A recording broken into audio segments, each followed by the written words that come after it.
need for Peter Brock, whether or not they needed another lap for him to turn off, or whether to get back into the back of the pits. The great question here, Mike Raymond, is whether it was a wise move sending him out. Now, they needed the time and said, we don't want to waste time, we'll get ready for you. But he's got to go right round the track with a car that obviously is losing a lot of water. And now the dilemma facing Peter Brock is whether he's going to ruin that motor in this one lap. 6 kilometres to go. He's losing a lot of water. It looks like he's hit someone or something. I suspect, in view of his past record, he's got caught in the traffic and been damaged in another car. And besides that, at that same time, Dick Johnson has now put a lap on Peter Brock. There's Johnson, who overlapped that bunch, which included Peter Brock. Well, Brock won the race by 6 laps last year, but I imagine now he's not saying, well, I've got 6 laps to spare. He'd be a very worried man. Mr. Cool of motor racing. But things aren't going well his way, and of course we have Kevin Bartlett with even earlier troubles with his... Oh, we've had another bang, and there's that the race. That's the leader. Dick Johnson. Now, whether Dick has been hampered by the rescue truck here, which is out on the track, but he has gone into the fence. Dick Johnson, the leader, he's broken the left-hand front suspension. You can see by the way the car is leading down. Now, a rescue vehicle has been out to bring in one of the damaged vehicles. The officials are running back. I rather think that Dick came round the corner and found himself with an impossible situation. You can see them stimulating the flag marshal, saying, for heaven's sake, wave the flags. There's Bobby Morris came in, almost collected the front of the car, and the field is pouring through. The marshals are out now, waving down, trying to slow things. There's a rescue truck there. Johnson, the race leader, is out of the race. I can't see he can possibly fix it. And a very disappointed Dick Johnson walking through. You can see where he's hit the fence. He's broken the front left-hand side of the car. And within 5 minutes, we'd lost Kevin Bartlett in the pit for several minutes, Peter Brock with a damaged front, and now we have the race leader, Dick Johnson, into the fence and almost out of the race. That is unbelievable. Unbelievable set of circumstances that has taken out the 3 leaders inside of 10 laps. The message we're getting back from our camera position there is he's hit a rock. Now, whether it's a rock that's been knocked onto the circuit, whether someone's thrown it down, there are no rocks on the track, but that's the word we're getting back from the track. That Johnson has hit a rock. Now, the camera point crew are saying, yes, he's hit a rock. We must try and find out what sort of rock, but he's gone into the fence as well, as you can see, which has done the damage. But something has thrown him out, and you can see where he's gone in. Well, what dramas. Boy, Alan Moffat out of the race. Kevin Bartlett with rear brake problems. It's cost him a couple of laps already.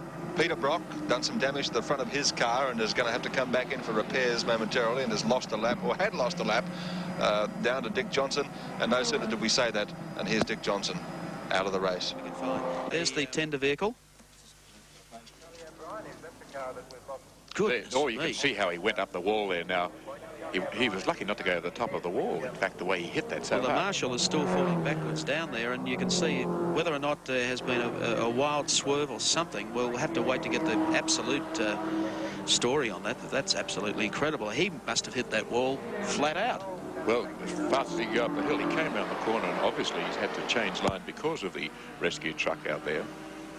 And that went so close to going over the top. Take it away, Chris. Well, I'm standing in front of an empty pit. It's a sad, sad story, the Dick Johnson story in today's Hardy Florida 1000. Leading the race, he got on the top of the hill, and then an animal among the spectators decided to throw a rock at him. A huge rock was thrown in front of the car.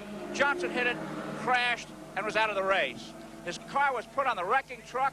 He came back, and when he got out of the wrecking truck, I was there, he was crying like a baby. In all of my years in racing, I have never seen a man so emotionally shaken as was Dick Johnson. He almost couldn't walk. He was assisted to his caravan. He had his hand over his face, and he was shaking with sobs. It's really one of the saddest racing stories I've ever had the unfortunate business to report. Back to you, the tower. Thank you very much, Chris. And there is the rock. You can see it there on the fence. That large, dark rock with some clothing just near it. It is unbelievable that anyone in the crowd could throw a rock on the track. Well, thank you. I'm sitting here with a gentleman who has had perhaps one of the more unfortunate experiences in motor racing. First of all, Dick, are you all right physically? How hard a shot did you take in the crash? Yeah, well, thanks to the safety equipment that's in the car, that there's no physical injury whatsoever. Leading the race and things going your way, and the story is that someone decided to throw a boulder over the track and in your path. Is that a correct report? Well, it was just as you crest the hill coming out of Forest Elbow, not Forest Elbow, out of the cutting, there was a rock.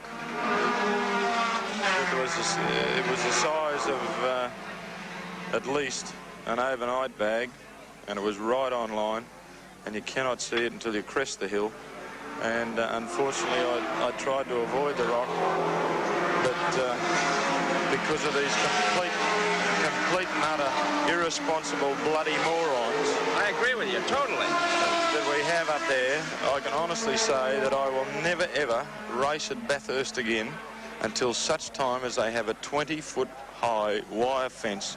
The entire spectator areas are completely wired off from the track, because that is just so dangerous. I just couldn't believe my bloody eyes with these galoots up there that just throw boulders. Like, it was enormous. It was enormous. It probably took more than one person to pick it up. Well, I hit it with the left front tyre and the left rear tyre, and it just shattered the wheels, the tyres, the lot. Terrible thing. Dick, that your operation, we've been told, is the private operation. What did that crash cost you in dollars and cents? Well, unless I can get $40,000 to rebuild the car, you've lost me. Because I've just had a gutful of the whole bloody operation, because it is just so bad in respect to the spectators here, that they get paralytically drunk, and they're paralytically drunk before 10 o'clock in the morning, and it's just, it ruins the whole race. We went out there and I ran the race for as long as I was in it to a plan where I would run 22s, which we ran for the first 10 laps or so, and then we would sort of button off the pace. We broke the opposition, absolutely demoralised them, and we could have buttoned off and run around 25s so easily. The car was doing it so easy. Everything was magnificent. And I owe a hell of a lot to all the boys in the crew, to all our sponsors from Palmer Tube Mills and Kilruss Paints, Brian Burt Ford, and the Bank of Queensland, and all those people in Queensland who support us. I really thank them very much, but believe me, I feel very, very disappointed to them. Dick Johnson, Dick, just if I can interrupt, it's Mike Raymond in the commentary panel. Dick, the switchboards at all the 7 stations across Australia are jammed of people who are so upset about what has happened. And they, believe it or not, ringing and just genuinely pledging money to help you. Now, this has happened in the last half hour. Everyone knows what has happened to you. We want you to understand that everyone admires what you've done so far in your qualifying efforts yesterday, and also this morning in leading the race, and we'll keep you informed.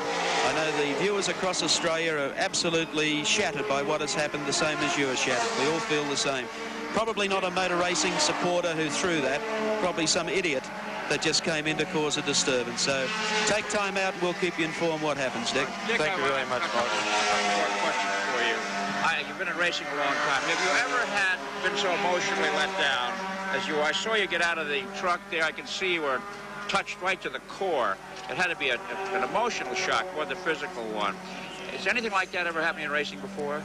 Never, because, you know, this was our big shot. We had stuck every single bob into this. Okay, and how long do you think it'll take you to get over it? The rest of your life, I would imagine. Oh, believe me, I'll be back. But by geez, I won't be back here until they get that fence up, I tell you. Okay, that's it from Dick Johnson, a man crashed out of the lead because a spectator, or spectators plural, decided to throw huge rocks on the course. A terrible tragedy, really. Back to the tower.